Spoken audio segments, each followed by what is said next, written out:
Hello, hello. I didn't just hit my head on the headphones. Just realized buttons. Button ASMR. Oh.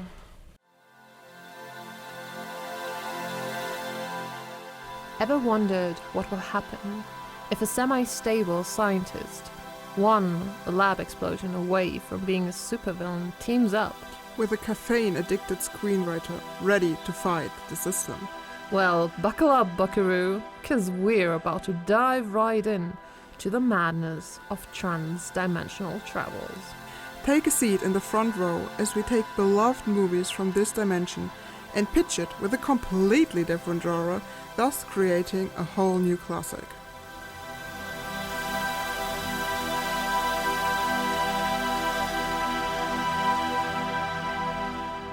Hi, I'm Miles. And I'm Professor J.E.L.Lehnsherr. And this is In Another Reality. A transdimensional journey exploring beloved stories in another universe. Imagine mad scientist. Meets Starbucks screenwriter. Basically, we just take beloved movies from this dimension and pitch it with a completely new genre and therefore a new plot in another one. And then chaos ensues. As always, we do not have any news, announcements, shout-outs or corrections yet. No, not yet. We record that after recording the Halloween episode. Episode 2 we actually already recorded. So, nothing to say here. Yeah, we are in canon now, episode 003. Yes. Yeah, just maybe a thank you to like everyone who listened to this point. And not just was like, no, one episode is enough. Thank you to the established audience. We love you. We can't see you yet, but one day. At some point we will project you into the studio with us. Later, it is your turn to reveal a movie related.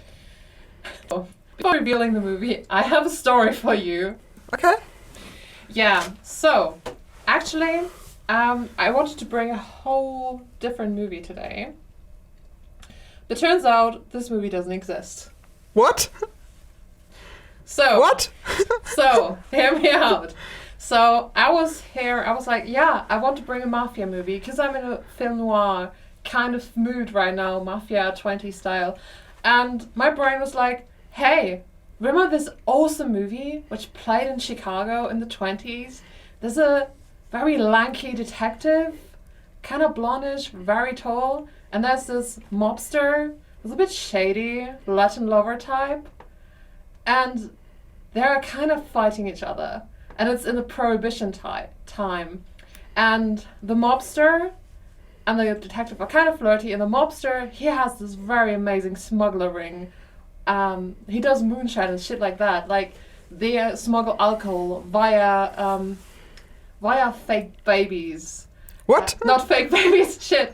Fake pregnant bellies. And They just build babies and fill them with alcohol. shit.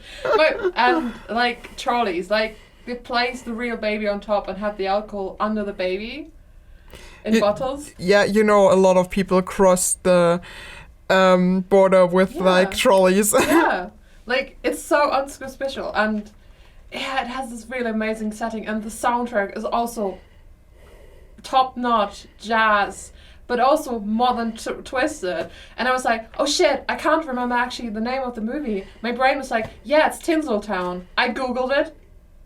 The movie Tinseltown doesn't exist. And I was like, okay, there are two people who will know this name. Who will know this movie. One is probably my mum, and the other one is Mel's. So I was like, okay, I can't ask Mel's about that movie, because then they will know.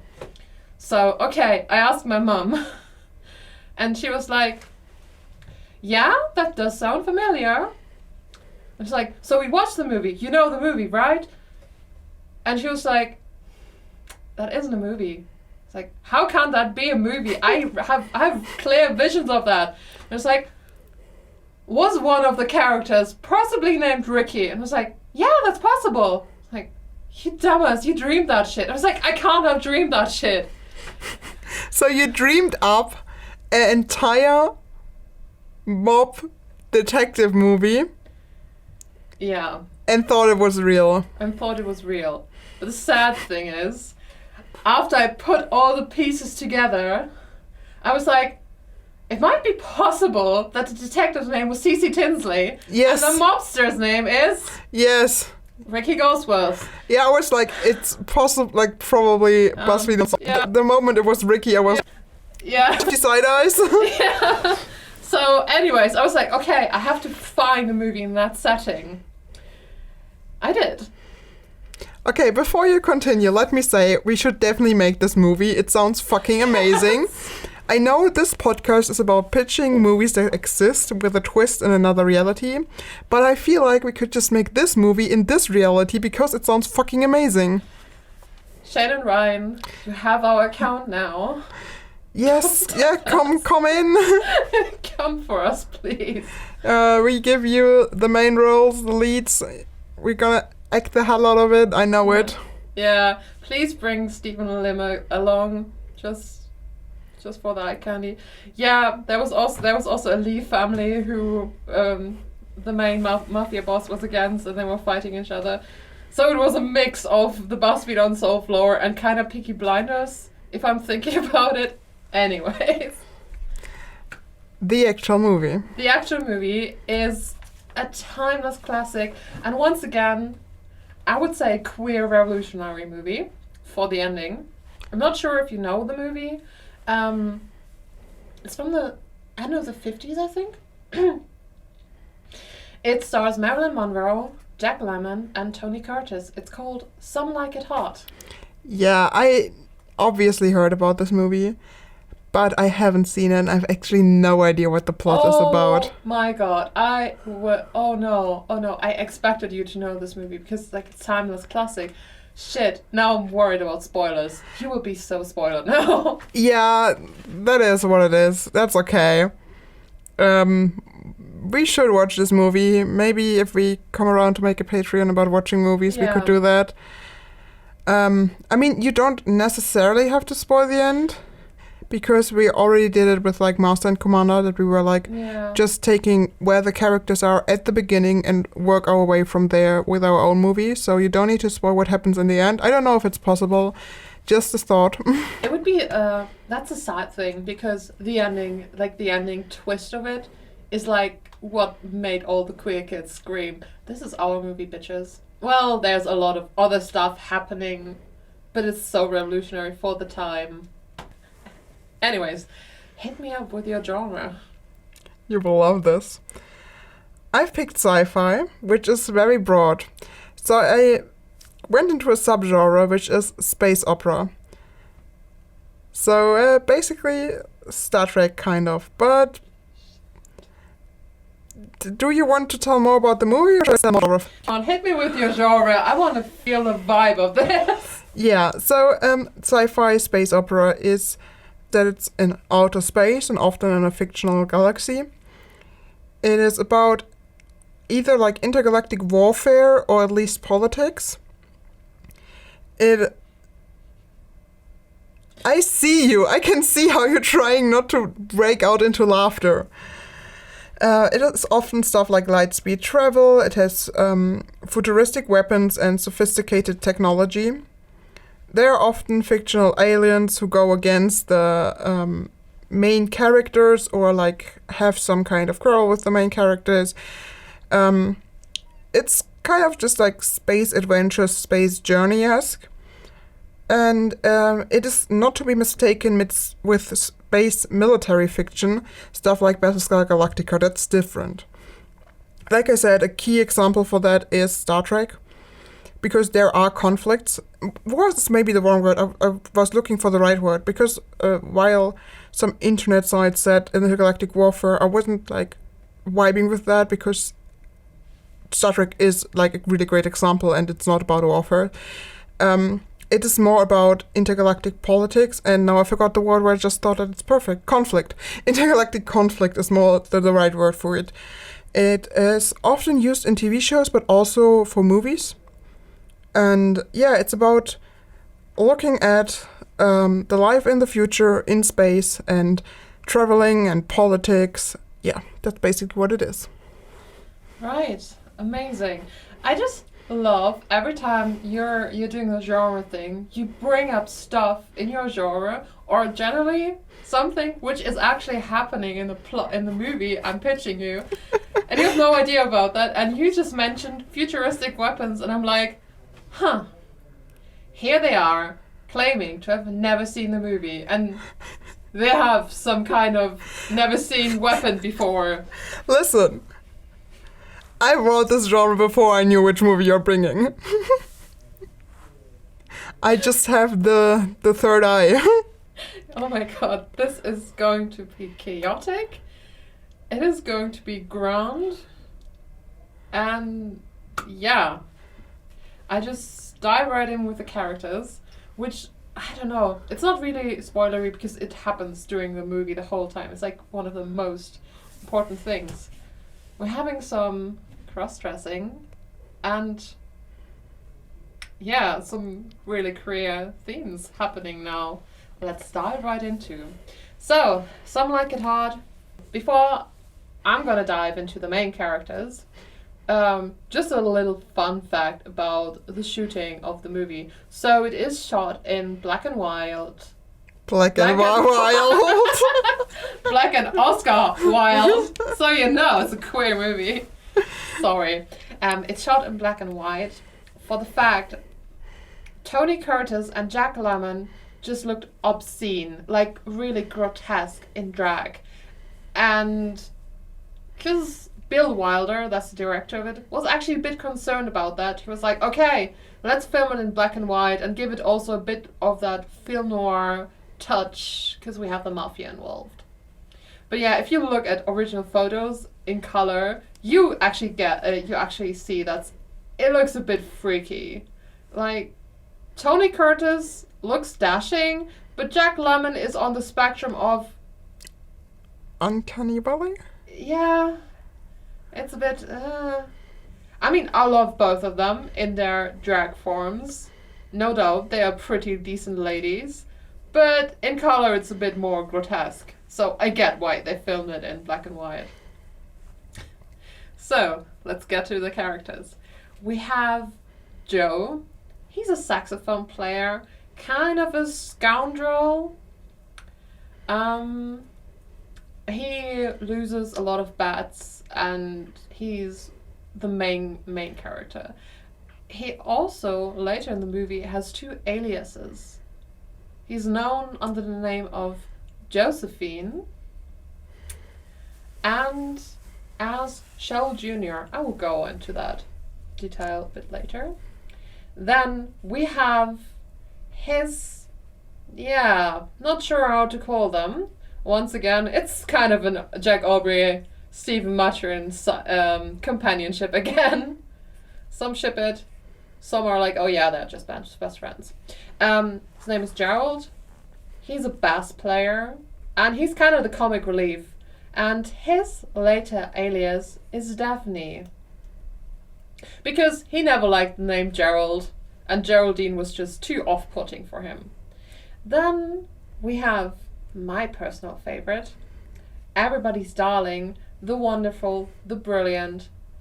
The smart and beautiful Sugarcane, aka Marilyn Monroe. That's right, it's a Marilyn Monroe movie.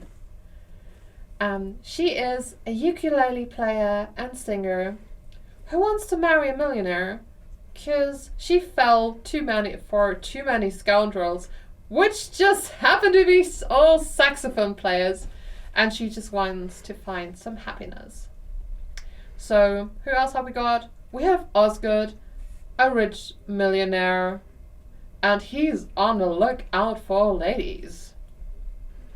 Then we have a mob boss whose name is just Spats, or Joe as well, I think. Yeah, but we just call him Spats. And then we have a detective whose name I never wrote down because he's just a detective and that's more like background stuff. But it's important to know we have actually a mobster and we have a detective. So yeah. Alright, I did some writing down because I can't remember names otherwise.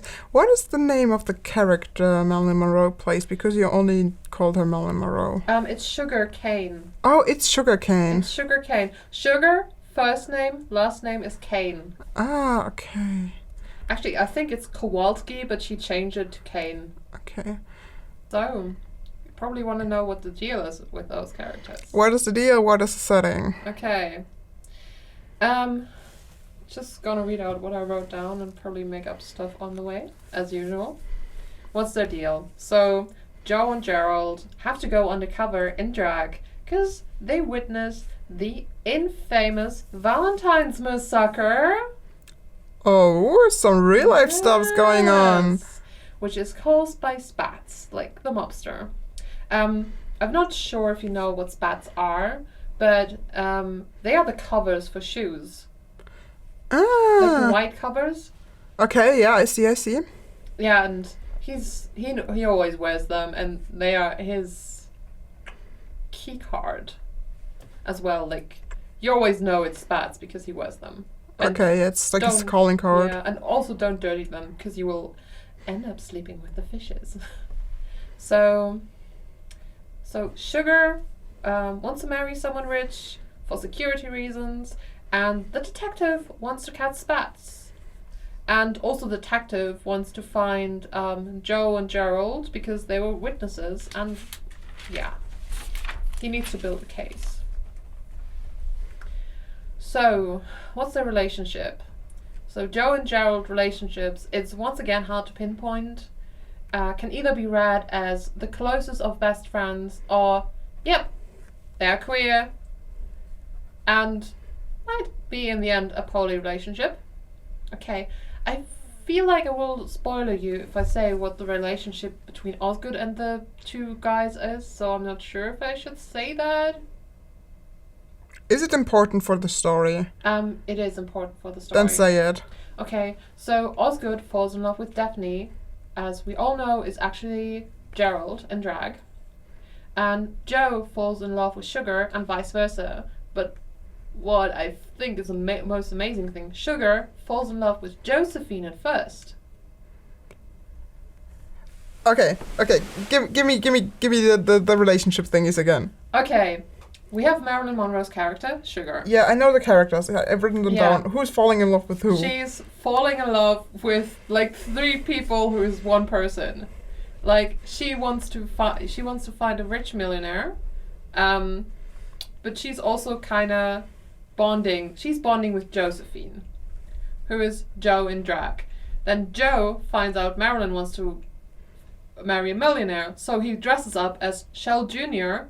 and plays the millionaire dude, and Sugar falls in love with him. Yeah. So that's a relationship, but she at the beginning was a bit shaky, bit romancy with Josephine as well. And Okay. she realized Joe is Josephine midway at the end, Okay. so she runs after her, him, they, them, Okay. pronouns. Osgood falls in love with Daphne, aka Gerald. And I've no idea if Gerald also has this flirty thingy with Osgood going on, which is also very interesting. Yeah, that's for the romantic part of it. Then we have Joe and Gerald. They could be seen as dating. Yeah, I got those. They're Yeah. close friends or kind of dating. Yeah. And the detective and the mobster, they just want to catch each other. Yeah, of Yeah, course. that's their relationship. Can be read as an enemy. to What lovers. about the pony thing you mentioned? Who is also falling for who? Oh yeah, the pony thing. So basically, they have in the end their respective partners, but they run away together. Ah, okay, I So see. that's the pony thing. Because at the beginning, Gerald was also having a thing for Sugar. Like they had a party in her sleeping compartment, and they were also rather flirty. And all 4 of them are running away together. That's the possible pony thing I'm mentioning there. Because they are not running away separately; they're running away all 4. And there's still this tension between Joe and Gerald going on. So, Okay, I see. yeah. So, setting and location. At the beginning, it's Chicago. Obviously. It's because it's the Valentine's Massacre. What else? What day could it be? 20th of February, which is also a special someone's birthday. 20th, you said. It's 14th. 15th. You said 20th. Damn it.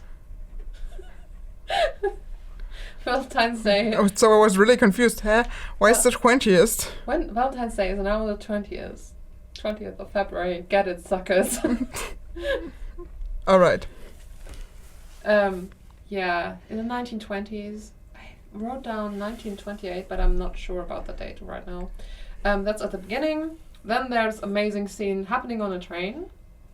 Trains. Yeah, there's also amazing musical numbers, which I didn't mention, but I'm now mentioning. Like this, I Want to Be Loved by You, very famously sung by Marilyn Monroe, is in that movie. Interesting. Yeah, and then, like for most of the resuming movie, it's in a beach resort in Florida, and they are all playing in a band. Yeah, I gathered that from you saying what part of a band they are. Yeah, and it's an all women's band. That's why they have to dress up in drag and go undercover. So yeah, that's the theme of the movie. Let's turn that into a sci-fi space movie. Oh boy, I'm looking forward to see that chaotic mess. Okay, I feel like this one is kind of difficult. Actually, I'm picturing Han Solo and Luke Skywalker having to dress up in drag and running away from the Spacing Guild.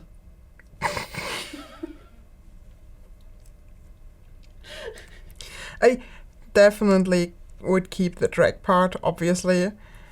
That's the most important part of this movie. Yeah, right, we have to keep it. Everything else doesn't make any sense. We should keep... I want to keep the all-woman. It doesn't have to be a band, but I want something all-woman, you know? Yeah, I almost would have spoiled you something about the Dune books. I just caught myself. I'm so proud. Breathe. That was a close call this time. Like, really close. Oh, damn it, it would make so much sense. But yeah, we're not spoiling Dune for anyone. Not the new movie, but the book, which is in the Dune setting, the fourth book. Still stuck at the first one. Yeah, actually, I have this idea about scavengers who, in my head, it's really like, yeah, it reminds me a lot about a Star Wars story. Not the movie A Star Wars Story, but like a Star Wars spin-off shit like that. But we don't have the war, we just have scavengers. Yeah, I'm gonna get lynched by all the nerds, but I'm not big into Star Wars. I haven't even seen all the movies, and I'm not really into it. I'm Star Trek at heart, and I haven't find my entrance to Star Wars to actually liking it. I don't know. I saw a few movies and they weren't bad, but also I wasn't like, wow, I need to watch all of that. I need to get into the universe. I never had that.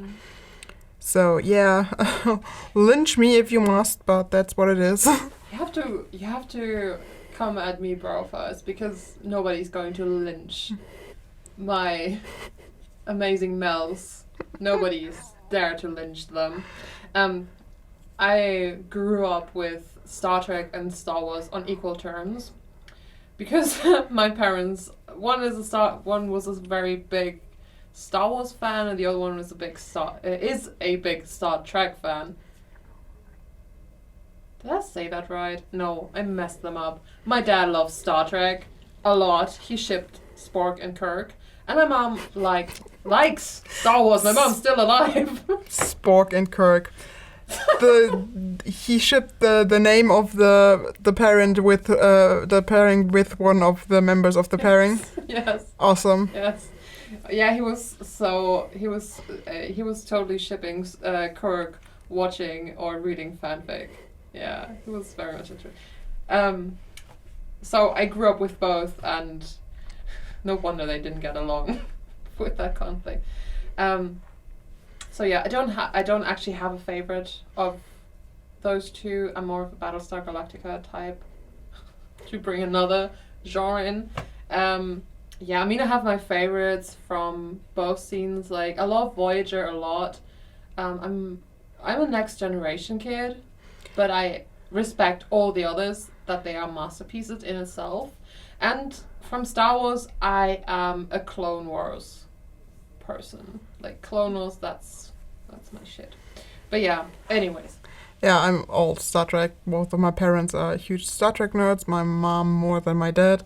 And even though I'm younger than Litu, I'm actually the original series generation, simply because I started with that, and it was like my first Star Trek, like my first Star Trek thing, but I don't think it counts other new movies. But the first show I watched was the original one, and I'm madly in love with it. Voyager is also definitely like a close, really, really close. I haven't seen a lot of the Next Generation yet, but what I see, I love. I love all of Star Trek. It's just, I love Star Trek. Completely forgot. The new movies exist once again. I don't actually think they're too bad. I like a lot of aspects of them, but they're just not the same. Yeah, they're just not. That's just not Leonard Nimoy. I mean, hey, Zachary Quinto is hot as fuck, and I like his Spock, but it's just not my Leonard Nimoy. I got introduced. My first Star Trek was actually Next Generation. That's why I'm so attached to it. And then I watched Voyager, and my dad only introduced me way, way later to the originals, so I would be old enough to get most of the jokes and to understand everything behind that, which is weird because I feel like the original Star Trek is more PG-12 than Next Generation, because a lot of Next Generation stuff is actually PG-16 or something. I don't know what the ratings are. I have no idea. I watch it as an adult as well. Like, not adult, but like, yeah, maybe adult, late teens, adult, something like that. I watched it all. But this isn't a Star Trek podcast. Yeah, no, sadly it is not, but let's not get overtaken. Oh, we could discuss about Star Trek so much. No. Star Trek podcast is coming to a podcast app near you. We fucking love Star Trek. Yeah. And there's... No, we need to stop. Would be talking with Tribbles or something like that. Talk the Tribbles. Tribbles, man. My cat wrecked another Tribble the other day. Anyways. Okay. Back, yeah. My idea was we have two scavengers or something. They are on the rogue side of life. Like, that's Joe and Gerald. obviously. So uncanny names for Sci-Fi. Yeah. Maybe his name is like Joe, Space Raider, and Gerald. He is blanking. Johnson? What? Gerald Johnson. But that's not, like, Space Raider and Johnson is not on the same scale. I know. But is Skywalker and Kenobi, is Riker and Picard. Maybe he needs something French. Maybe he's Gerald. I don't think it's important. Yeah, no, but selling merch. Names have powers in most sci-fi movies. Anyways, yeah, we have Joe and Gerald. They get cool names later, anyways, who are known in the 7 system, because it's always 7 systems. Let's be real. Yeah, there. 7 is somehow a magical number, no matter what genre you're at. Yeah, but I feel like it started with like the 7 hills of Rome. Probably. That's how they translate it, and they're like they hop from system to system, play their fantastic musical instruments, and at some point end up at the wrong time, wrong place, and It's always like about peace contracts or something between Yeah. alien races, and maybe they see how some of those get sabotaged. yeah. And the mobster is obviously still is just a space mobster, but maybe he's a senator, but a dodgy one. Yeah, that could make sense. Maybe he's a senator of an outer rim planet. Is the outer rim a thing in Star Trek? It's a neutral zone in Star Trek, right? Yeah, but Outer Rim also stands like Outer Rim of the Okay. known universe. I think that makes sense for me. Yeah, he's of the outer rim. Like he has controls over different like a planet system which is known for its black market, but he's pretending that they're all clean slated. And he also has like a trademark thing. Yeah, I mean, he's just a shady dude. Yeah, he's a shady senator, as most senators are. Anyways, let's not get carried away with actual politics. Yeah. So, he's just called Spats the whole time, It's right? just called Spats. The detective also affectionately calls him Spats, which I think is adorable. But that's just me and my shipping persona who loves mobsters and detectives. So if he's like a shady senator dude, then probably is the detective some kind of like control or like sent from the Federation to look up. He would be a peacekeeper. I'd call him a peacekeeper. Like he's like the matchmaker. He's like the linking point between Senate and the Federation. So we have the senator, a shady dude from an outer rim planet that Spats, and the detective is some kind of peacekeeper ambassador from like the Federation who looks at everything's going how it should be, and everyone's playing by the rules, which they obviously aren't because black market.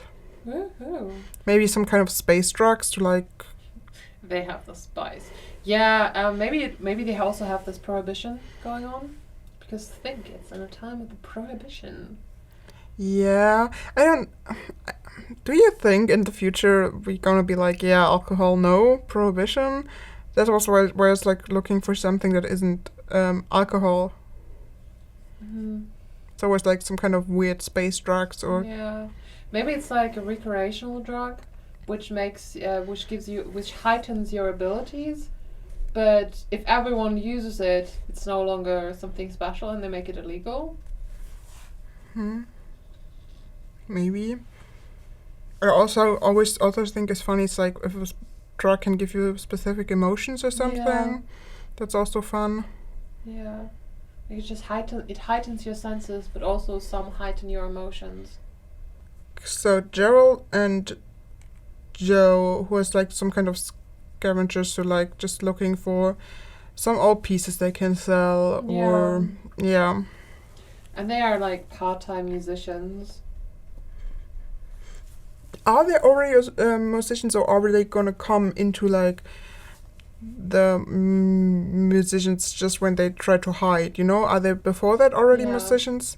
Yeah, they are, because they have to be good at something to be undercover. Because they were in the original movie. But like, that's the question. Do you want to do it like the original movie, that they're already good, or does Sugar need to like train them? Because I think that could also be fun. That would be fun, but maybe Sugar is actually responsible for like a fighting elite club, and she has to train to fight them. She has to train to fight them. Yeah, I mean, I also thought that the band is only a cover for something, obviously. Okay, so Gerald and Joe, scavengers and musicians.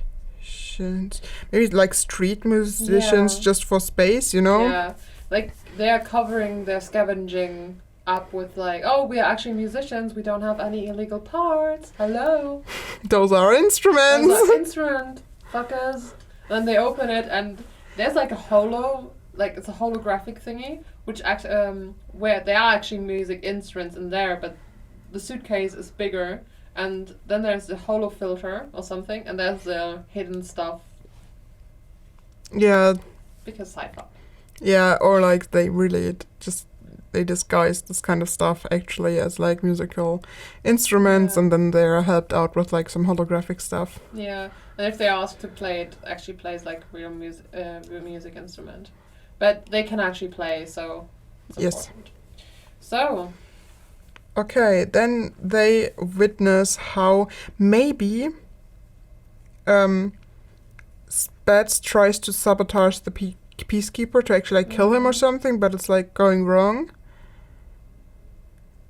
maybe he is killing the brigade, and Joe and Gerald witness them killing the brigade. Like there's a brigade accompanying the peacekeeper, and the peacekeeper can actually escape, but his bodyguards or fellow associates aren't able to escape Yes, yes. because Spats was there in the original movie and pulled the killing switch on that one guy. So he's trying to get all of the Peacemaker crew off his planet and tries to kill them, but by some accident the Peacemaker himself survives and can escape. Yeah. So, and they witness that and know about that. And then basically the hunt is how do they get those informations to the government before they get killed? Maybe they are they're actually shady persons. They wouldn't actually get Yeah, no, the Peacemaker, I mean. The Peacemaker. Okay. Yeah, the Peacemaker is hunting down his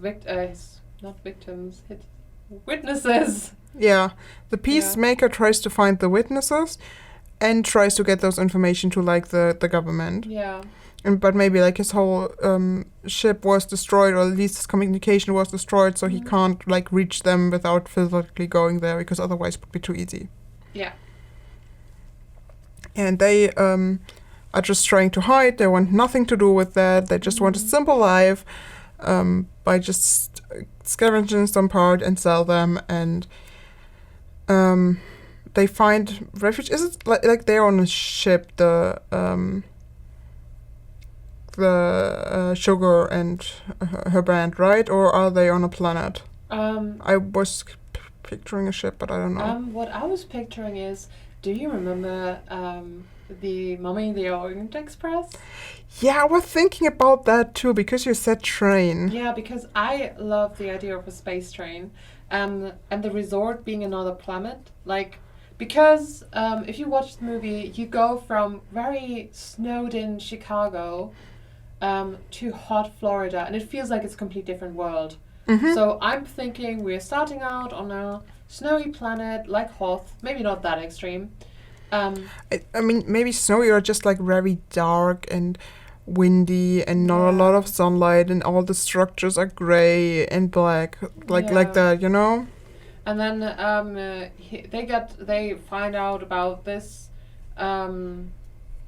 band who just lost two of their performers, and they are exactly having the right instruments.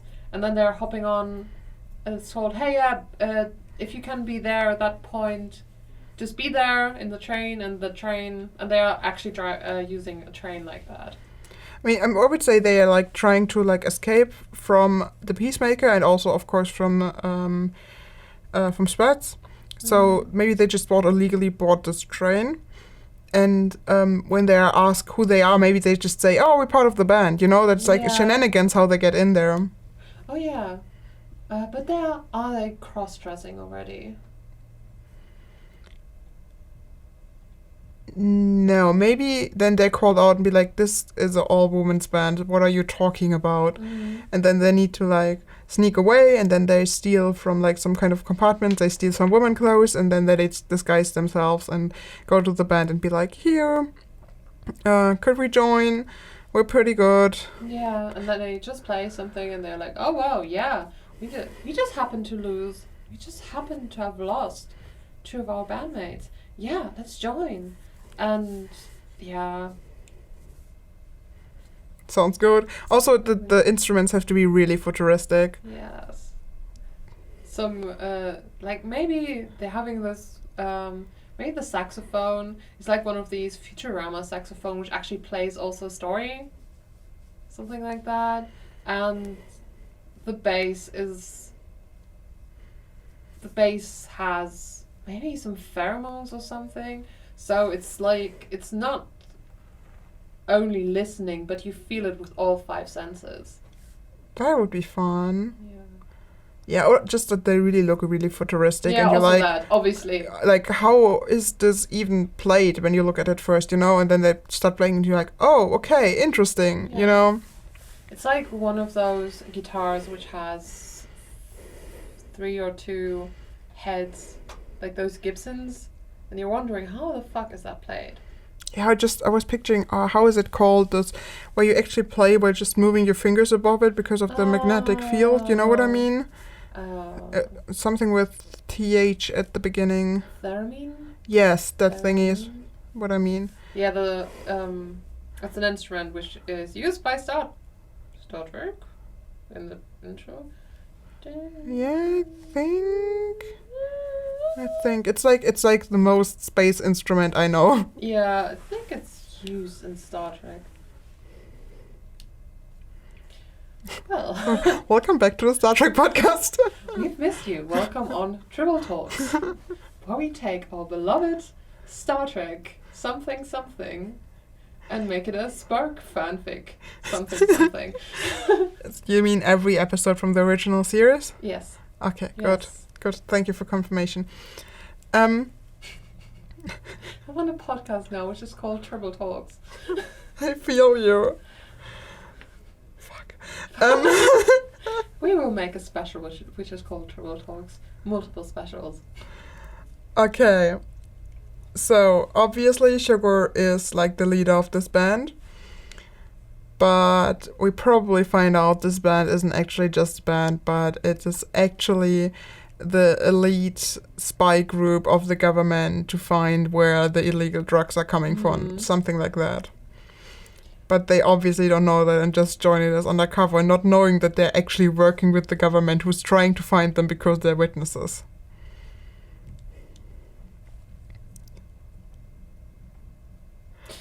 Oh no, did I do it again? No, I just remembered the train scene and the song which is played there, and I was like, shit, that makes sense. Also, the whole constellation of that band, it makes sense. Nice.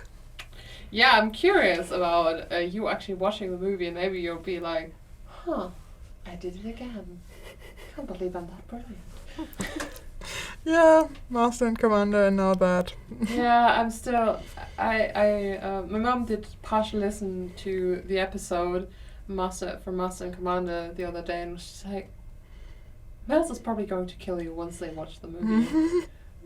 How did they know some things? And I was like, they have not seen the movie, and I trust them. I was like, she was just raising her eyebrows and signing really heavy, and I was like, yeah, I know. I have no idea what's up. But she's proud of you for giving Hollum such a nice character. But yeah. Okay. I mean, what we don't have right now is like aliens. I think, of course, like maybe they're all different kind of species, Yeah. obviously. They're not just humans. That would be super boring. Yeah. Yeah. I feel like we can drop the useless love plot We don't need a... because we don't need it. And anyway, it's queer enough without like the movie ending. Yeah, I mean, we could let them all run away together at the end. Like, maybe they did something brilliant and like did what they had to do, and then they enter a spaceship and fly away together, but you don't need the romance. You know Yeah. who we don't have at the moment? This It's Osgood. Yeah, that's why I mentioned we don't actually need the romance. So we don't need him. He's only there for the romance. He's only there for romance and for he's like comedic relief. I can't stand the guy. We have a character which I absolutely hate. I don't know. He would be perfect for an alien because he's like the slimy, dodgy dude. Kind of a sexist, kind of a misogynist, but it's a child of its time. Sadly, and I feel like we don't actually need him because he doesn't really thrive the plot. I mean, in the movie he kind of does, but the way our movie is going right now, we don't need him. Okay, maybe we just have like a reference to him, like he's on the train, one of like the rich guys who do that for enjoyment and does like a nasty comment about the band or something, and Yeah. or maybe not because we're in a futuristic. Actually not, because that's not his type of character. I mean, there's another character, but I didn't include him because it wasn't important. It's like a bellboy, who would be like that, but Okay. nah. So he's just like a passenger there who's just like enjoying the band maybe. Yeah. And He's enjoying the band. He's maybe gifting somebody flowers. Maybe Or- a bit flirty with Daphne, but we don't actually need her. yeah.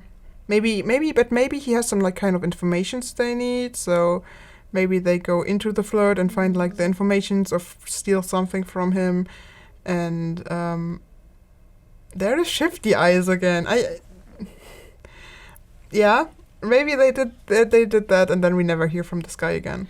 Yeah, I mean, we also can just yeet him because we don't need actually romance or love in there. Yeah, no, it just was like if we have like a reference to him, it would be nice, and that's it. Yeah. Okay, how is it ending? It's ending with the amazing line, "Nobody's perfect." For everyone who watched that movie, I got you covered, guys. How is it ending? So, can the detective and the mobster rode off in the sunset like Sam and Bucky? I mean, No. we have the detective trying to find the witnesses. Yeah. He low-key does it in the end, but he doesn't get the informations from the witnesses because they run away. So the detective quest is a failure, a pure and utter failure. I can't spoiler you what actually happens to Spats because that's a major part I left out. Okay, so maybe we just don't even focus on Spats and the Peacemaker. They're just there at the beginning to set up the journey of our main characters. Yeah, that's they are like the hanging thread. They are also the hanging thread in the movie. Like you have them at the beginning and you're scared of them. You're worried. And like you think, oh, the movie's about them, and then you realize, oh, it's about Joe and Gerald. I am inclined to call them Josie.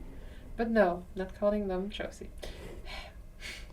Yeah, so basically we say they're at the beginning. Maybe we see the detective at some places trying to catch up with them, but they're always like on the run and he's not getting them. And maybe we hear like from some kind of space news that there's like maybe conspiracy going on in this Otteran planet with the senator being shady and the Peacemaker being on the run or searching for witnesses. And thing is, in theory, like I'm leaning out of the window of sliding very hard at the side of being spoilery.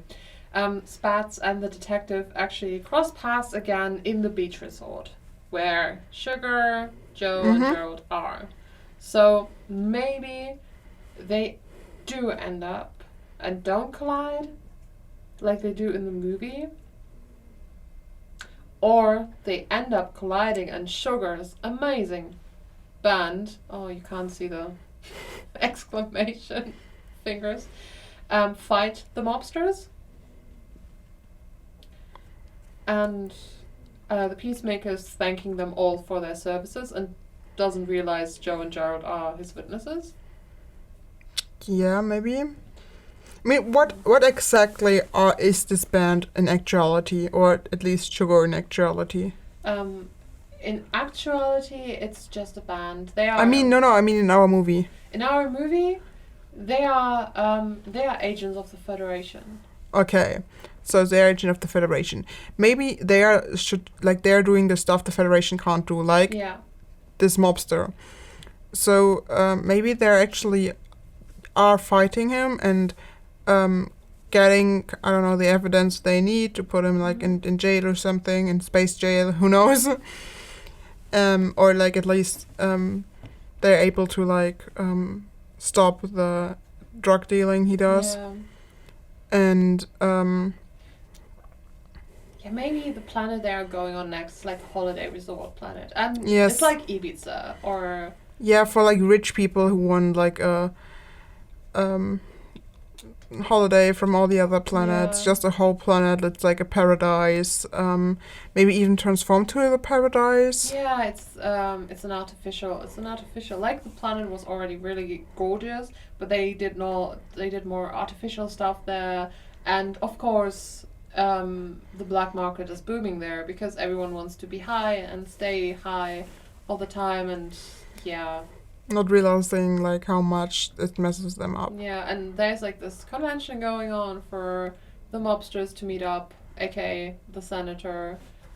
Yes. But it's under disguise of something. Of holidays, just. Yeah. So they all run into each other there, and they stop the meeting. They get all the mobsters and senators that are behind it, and the Peacemaker catches up to them, but everything's done. They thank those people for their service, don't realize who those people actually are, and that's like the end of the movie, and then all of them get in like some kind of spaceship to their next target. Thing is, the plot twist, the mobsters actually invited the band because they thought, oh, it's a band. And they are the starlets of everything, and they're like, oh yeah, we have to have them play at our convention, like at our holiday. We have to. So it's less so it doesn't raise any suspicions. Yeah. Yes, that's perfect. Could the lawyers be dinosaurs? No. Damn it. I mean, they can be theoretically aliens who resemble dinosaurs. No. I just had in my head my beautiful baby dinosaur Cheyenne standing up in court and trying not to eat the mobsters. Yeah, I think it's important that we're not including the dinosaur. That we actually like deal with drugs who are super, super harmful, and that the government or like the Space Federation only wants the people who are like actually dealing with it and making profit of it, and not the people who are taking it, because we don't stand for that kind of shit. Yeah. Okay, I think we got it, right? Yes. We're ready for the pitch? Yes. Awesome. Then see you there. See you. Hello and welcome again to our pitch meeting. We have a really special and interesting movie for you today. I'm Mels. And I'm Professor J.E.L.Lehnsherr. Okay, so I'm gonna pitch you today Some Like It Hot, star-led band. The original pitch meeting title. The working title was... The working title was originally Cross-Dress to Success, but that did feel like a bit too spoilery. So let's get into the plot. Space, the final frontier. These are the adventures of the Starlet Band, the most iconic all-female musician crew, and their newest recruits, Joe and Gerald, who just happened to be running away from a peacekeeper and a mobster. All in tune to the most iconic sounds brought to you by no other than Marilyn Monroe herself.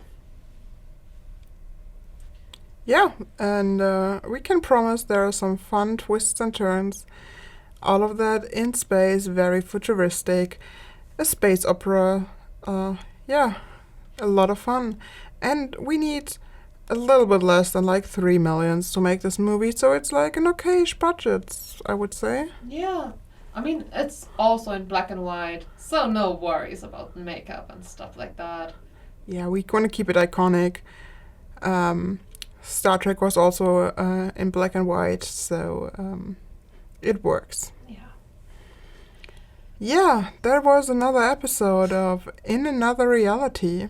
Yeah. Not not our Star Trek podcast. Not talking Tribbles, no, it was Not actually in talking- another reality. It was Yeah. kinda talking Tribbles, but more in another reality. Yeah, we have to be careful. Maybe the Tribble thing is going to hatch and multiply like actual Tribbles. That would be terrifying. Yes. So much work.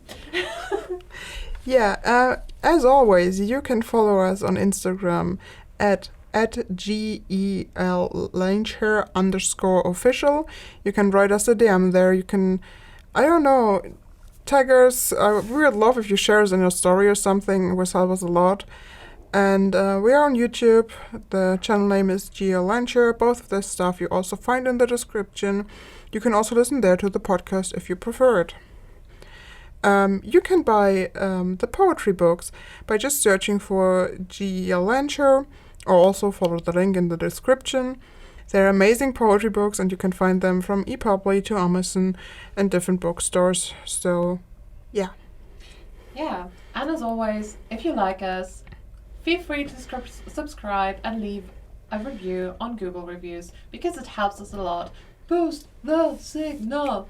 Like, refer us to your friends, your enemies, your frenemies, or just some randomer on the street. Shout, hey, would you like to hear some crazy shit about two travelers from different realities? Yeah, man. Then I got a podcast for you. Yeah, just, wait, I had a good bit. Wait a second. Fuck. The noises came back. Can you leave a review on Google Podcasts? Because you said Google. Can you leave their review? I'm not sure. I thought it was Google Podcasts. It was Apple Podcasts. It was Apple Podcasts. No. Apologies for recording mouths that I just yelled that hard. I'm sorry. I love you.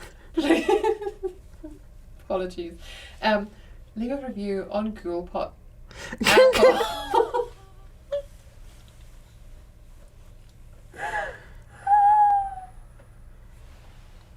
The Tribbles got into my head. I can do this again. Okay. If you feel like it, please leave a review on Apple Podcast. Three's the charm. Yes. And I remembered my bit. Now I can do it. And especially leave a review to your commander you have kind of a homoerotic relationship to, like Kirk and Spock. And I broke Leto. I think that's the time to say thank you for listening to In Another Reality and maybe Talking Tribble.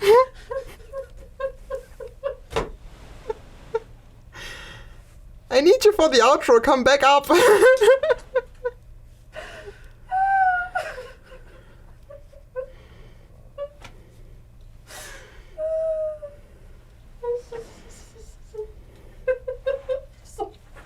Oh shit. Oh shit. Are you able to come up again? Yes. Okay, right.